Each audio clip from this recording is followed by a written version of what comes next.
to our seventh videocast of EURAXESS China. Time flies when you're having fun. I feel like seven is a pretty good number, Anna, right?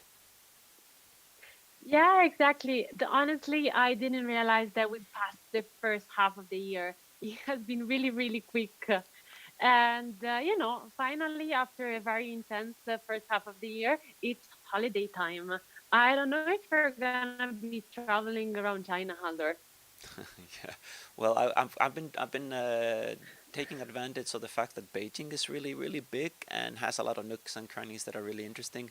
So last weekend I went for a little summer villa outside of Beijing, like 80 kilometers out, still within the city limits. And I'm actually going back this weekend. It's a really nice way to kind of spend a lazy July there. And there's not a lot of things going on, honestly, these days with Euraxess here in China.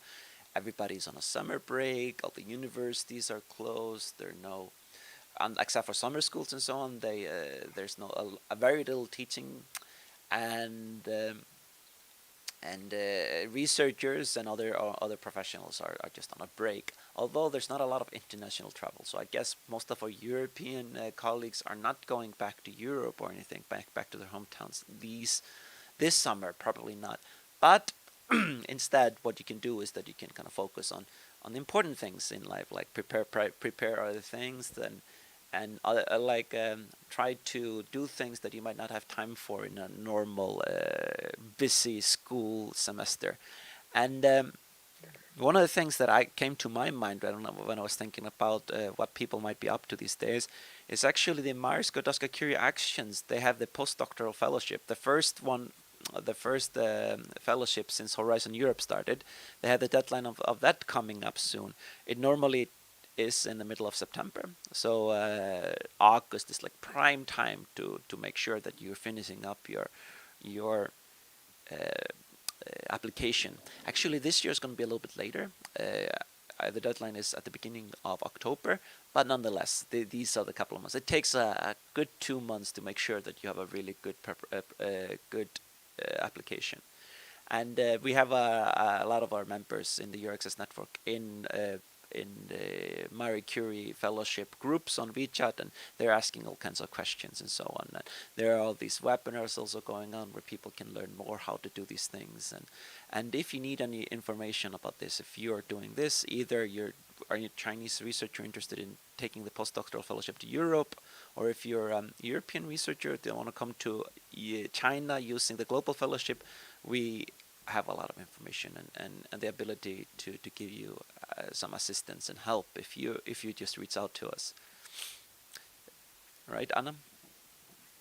Yeah, exactly, exactly. Let's see, like the situation we're living from the positive side. It's really the opportunity not to travel this year, but to focus on your career and to take the time to prepare a perfect application. A lot of your Access China members normally are interested in individual fellowships. Actually, now they are called postdoctoral fellowships. It slipped my mind. Yeah. And we might have, like last year, which I think was very successful, another webinar on practical preparation of the application. So keep following us because we might post a date before the the application deadline comes up. And also, other researchers might be applying for the ERC Advanced and Synergy grants. They're opening very soon. So don't wait until they open, but take advantage of July and August that the universities are closed to prepare your application. We might also have a webinar this fall about the ERC grants. Last year we had different testimonies, Chinese and European, who successfully applied for ERC grants. So I think that also would be a very good opportunity for those who are interested to hear from the experience of those who really got it. Yeah. It is definitely true. I mean, like the advanced grant is for people that have what, more than 12 years experience. So if you're in that category, now is the time to go for that. You need at least this 1 month that you have ahead of you to be able to do a good advanced grant application. The synergy grant is even bigger, sort of even higher level, because it normally includes at least three really senior big researchers in even bigger project and higher funding and so on. So these are the things that are coming along. And then, of course, early next year we will have the ERC deadlines again for the European Research Council grants for starting researchers starting their career, as well as the consolidated grant, which is for those that are sort of in the middle of the career. But another thing that the summer brings is the time of transition, and you can definitely feel it within academia. This is a lot of the time. A lot of the time, this is when people are changing to other positions or moving on with their career, etc. And you can also feel it here in the diplomatic circles in Beijing. If you work a lot with the embassies and so on, like we do, around the summertime is when people that have been here for a long time might be finishing their posts, and then they move on to other posts, because that's sort of the nature of diplomacy, right? These embassies normally keep people for several years in one place before moving them somewhere else. And this year there was a pretty big bloodlet. We are losing a lot of really experienced long-time science counselors within the European science community here in China, including, for example, Tage Manning, who is the who is about to quit science counselor for the Netherlands here in China, and he has been with us, I think, for 7 years. I mean, like for since I was starting this job, we've been working together on a lot of different things with the Embassy of Netherlands. They have this very good network, Holland Science Network, and he's been instrumental in running that all over China. So we here at EURAXESS obviously wish him the best with his career, and wish good luck to whoever's going to be coming to take over for him. I know also the person in charge of the science counselorship at the Italian embassy interim. He was also moving onward, so we might be getting a new Italian science counselor, Anna. I'm looking forward to see your countrymen here in Beijing, hopefully soon.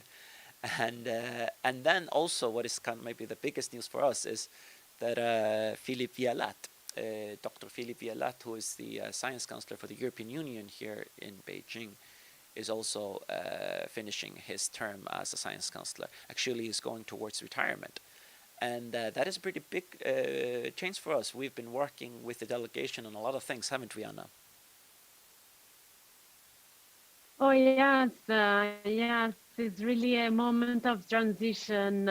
With fall, we will start working with many different people, and I'm really looking forward to meet all of them. The fresh meat, as you can say, is coming to Beijing, so I'm sure that everybody will be full of energies for the beginning of the new academic year. Yeah, and I mean, like, it is always a big change. We at EURAXESS work a lot with the European delegation. We just finished a big launch of Horizon Europe and the European Research and Innovation Days, close cooperation with the European delegation, but also just us representing the European research area and European researchers here in China. We do work very closely and with our partners at the science department of the European delegation. And Philippe has not only been doing this particular post since 2018. Before him, there was science counselor Laurence Bourgereau, who was starting around the same time as I started this job in 2014-15.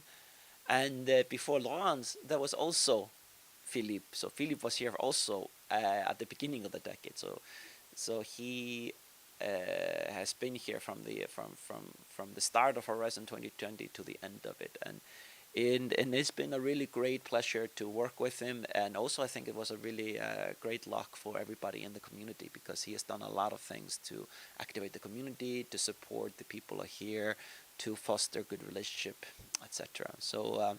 What we decided to do, Anna, we decided to use the opportunity before Philippe flew away and catch him in the European delegation for like a quick talk. And I managed to catch him really last minute, like just like a few hours before he was flying out. So that was really nice. And I was thinking maybe we could just like play the interview and see what he has to say, which is a lot. Yeah, I'm very happy you find the time, and he found the time to give us this interview. It's great to have an interview with a person who had been working in China for so long. So let's watch it, Halder. What do you think? Yep, let's do it. Let me put it on.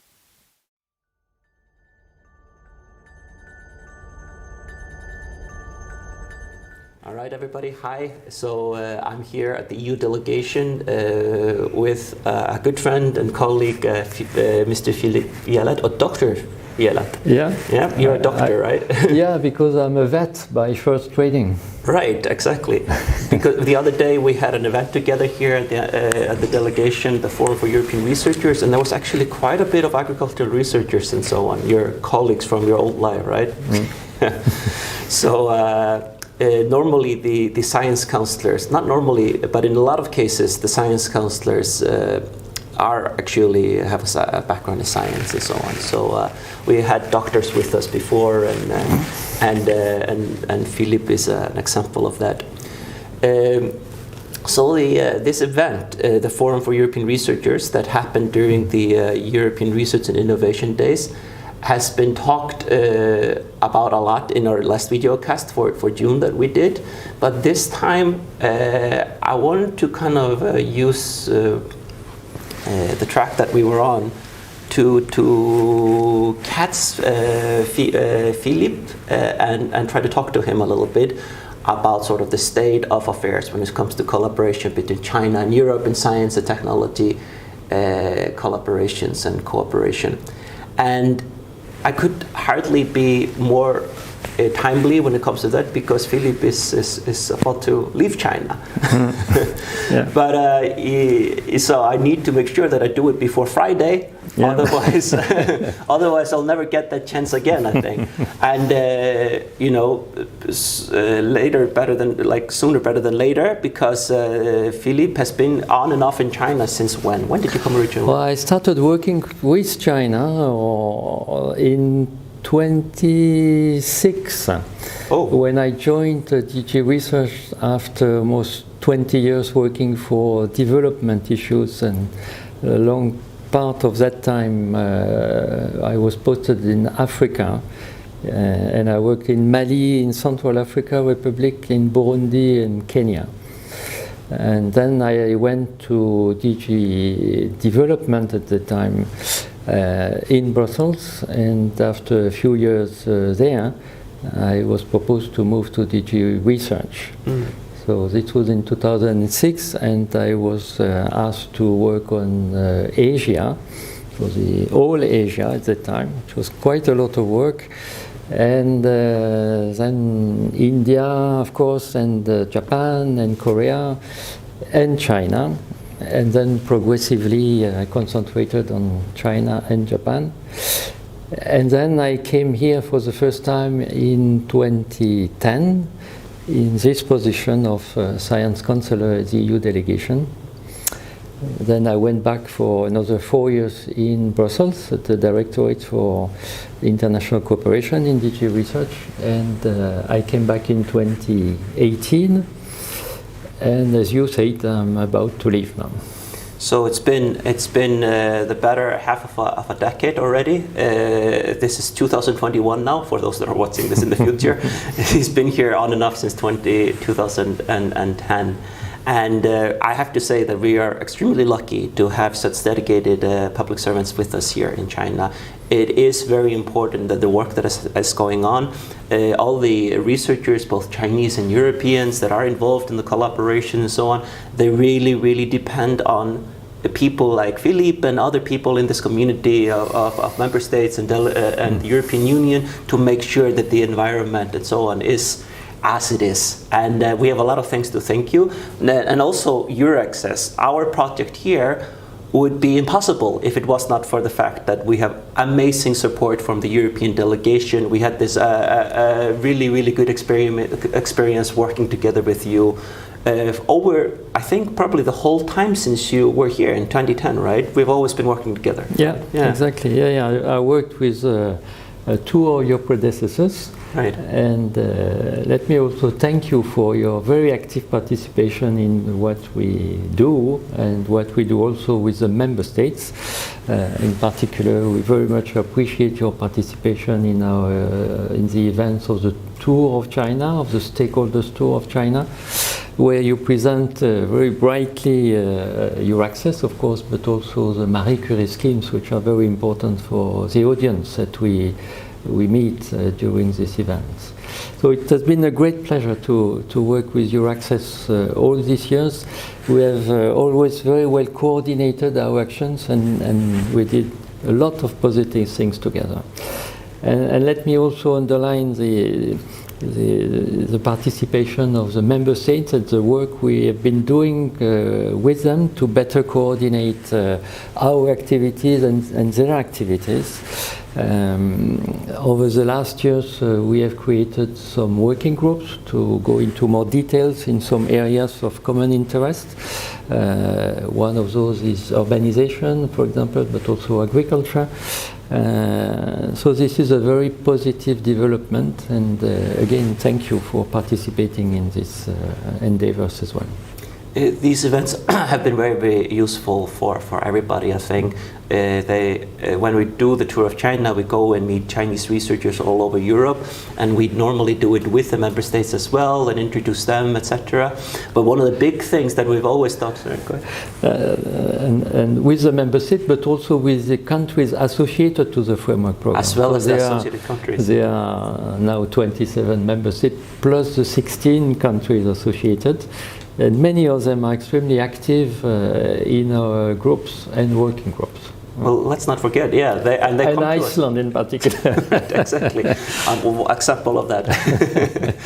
And they all, like the member states as well as the associated countries, all belong to the European research area. Yeah. And that is one of the things that we've been interested in, a concept that we want to introduce to the Chinese, because if you want to engage with these programs, you need to understand on what level it happens, and that is the level where it happens. And the big, I guess, the big thing that this has all been sort of centered around is Horizon 2020. And I have to say, since I started doing the job for the EURAXESS China, Horizon 2020 has been the big thing. And because we're talking about the tour of China, when we do the tour of China, we are also introducing the member states and so on, because if you want to participate in the research framework program of the European Union, Horizon 2020, you do it through the member states. So that's why we're all there and we're doing this together. But while I have to say this has been my whole career, Horizon 2020, when you came here in 2010, that was still the old framework program. You were here at the beginning of Horizon 2020, right? Yeah, it was already FP7 at the time. Right. When I arrived in 2010. Yeah, we just launched Horizon Europe recently, but we were discussing earlier how you were actually here when we launched Horizon 2020, right? Yeah, we launched Horizon 2020 with a big event with our Deputy Director General in one of the hotels in Beijing. And this was the first half of 2014, right. Before I left. Yeah. And it was quite a change between Horizon 2020 and the previous framework program. For Chinese researchers, because in the previous framework program we used to fund the Chinese participations in our project, but with Horizon 2020 this was discontinued, not only for China but also for Brazil, India, Russia and Mexico, and so from the beginning of Horizon 2020, Chinese entities participating in our project should come with their own resources or find funds from any other source. And it was very important at that time that the Ministry of Science and Technology, but also NSFC and MIIT mobilize co-funding mechanisms to fund Chinese entities participating in some of the projects, but maybe we can come to this later. But that was a very important element that changed radically the approach Yeah, I mean, like at this point in time, I think we're all kind of used to this being the case. But I guess because 2014, you've already been in China for 4 years, right? Yeah. This was not the case when you came here originally. So there must have been a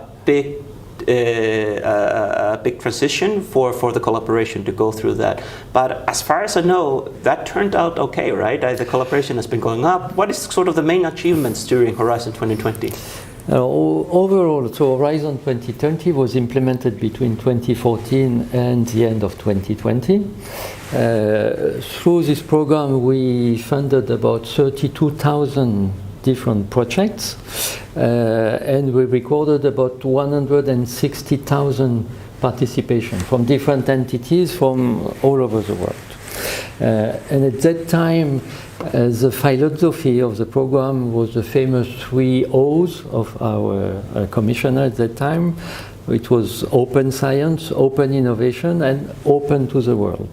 And so the framework program was open to the participation of the whole world, and it became a very important dimension of this program.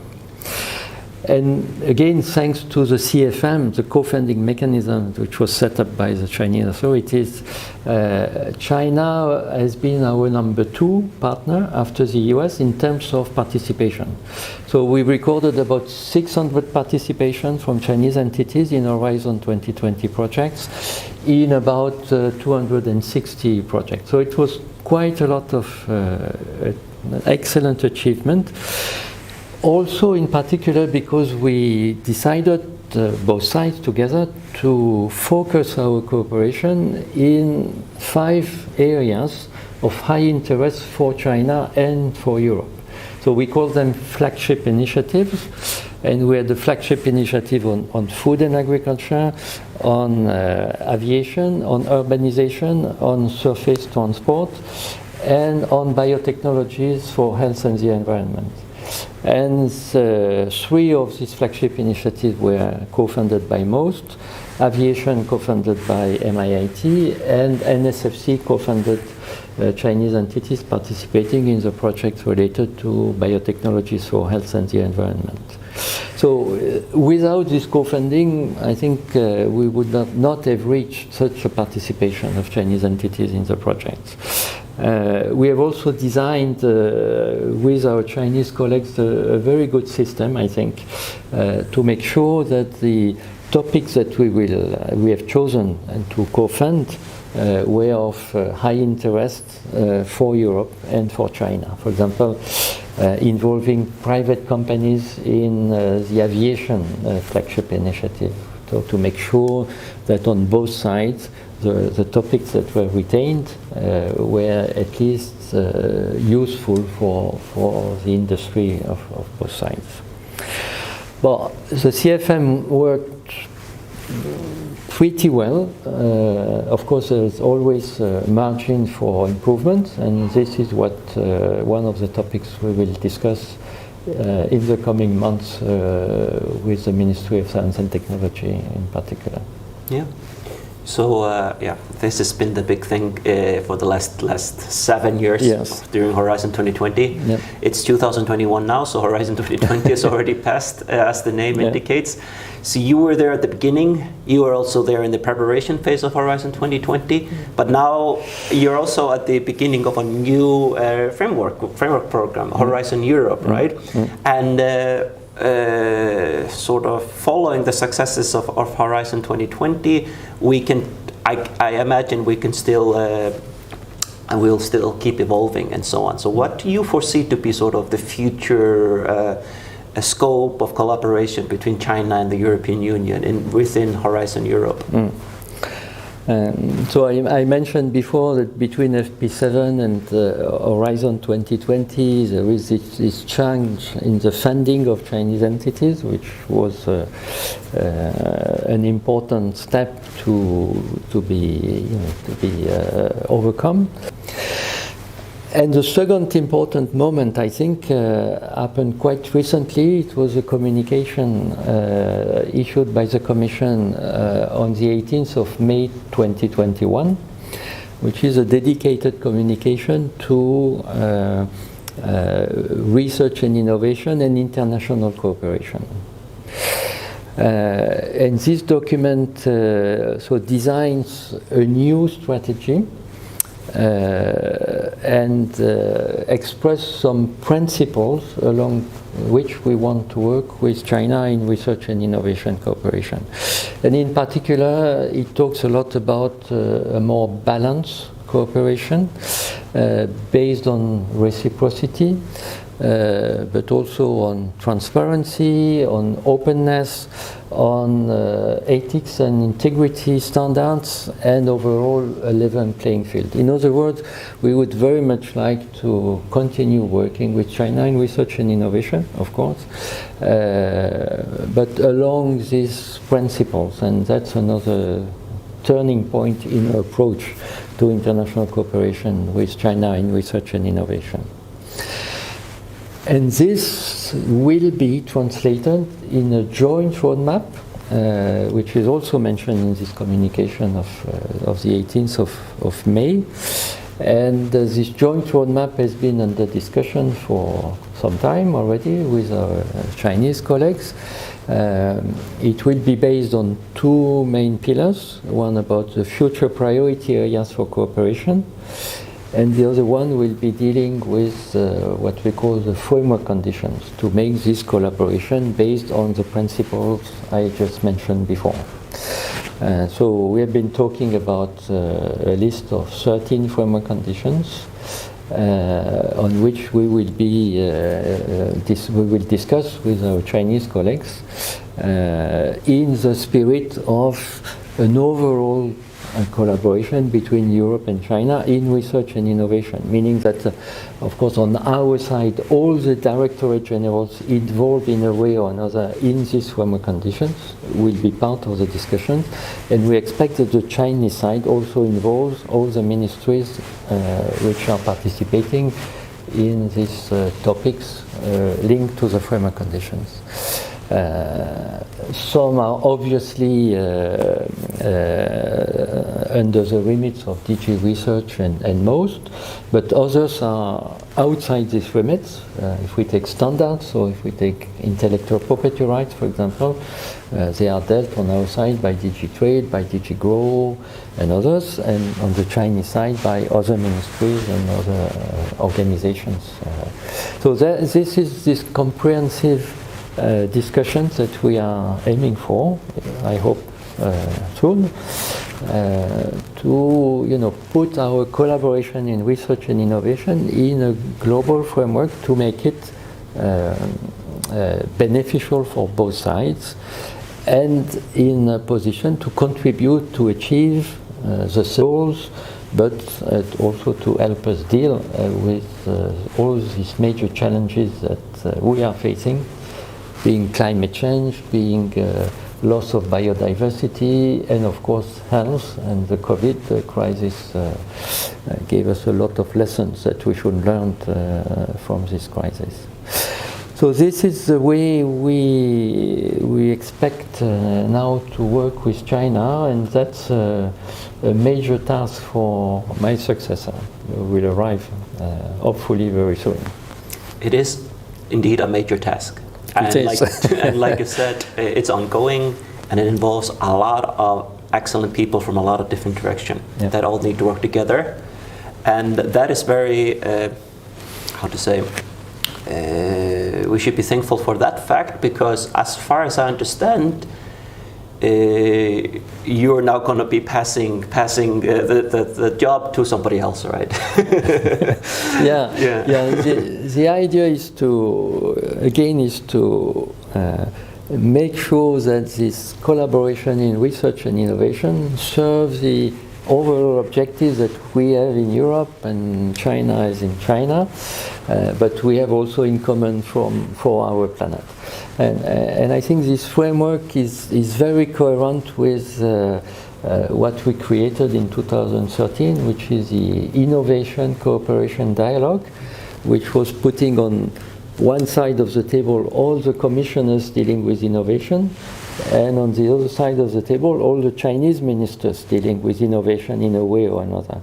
And this kind of the spirit that we would like now to work on, to make sure that, again, research and innovation is part of this overall framework to serve our objective, Chinese objectives, the SDGs, climate change, and so on.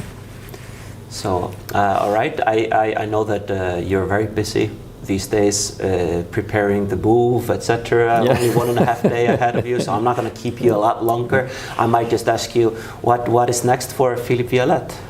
What is next is what I promised my wife to do, is not to work anymore.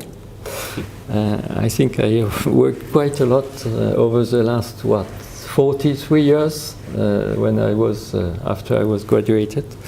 We are very lucky to have a large family, and in particular 4 grandchildren, so that will be a lot of work for us. And I hope we will. I have promised my wife to dedicate my time to her and to our family. I'm sure that is deserved for all parties involved. Well, on behalf of EURAXESS, and I think on behalf of everybody that has been involved in this work over the last few years, as well as the scientists here that you guys have been serving, I think I just want to thank you so much for all your support, all your great work, etc. You are not kidding when you say that it's been a lot of work. I know that firsthand that is the case. So a lot of the important things in this world, they happen behind sort of the scene, and Philippe has been one of the people that is running around a lot, making sure that these things are going on. And I want to make sure that you know that this is something that we really appreciate. So thank you so much. Thank you so much, and let me maybe conclude by again thanking you, Aldo, and your predecessor for the work we have done together. I would like to thank also the science councils of the member states and the associated countries, because we have worked together very closely, in particular over the last years.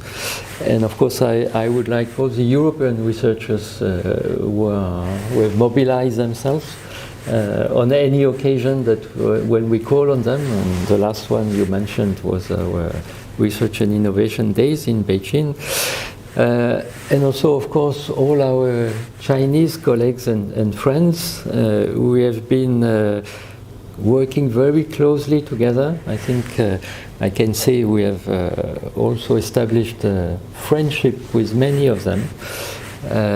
So it's a lot of very good memories over the last 15 years that I've been working with China.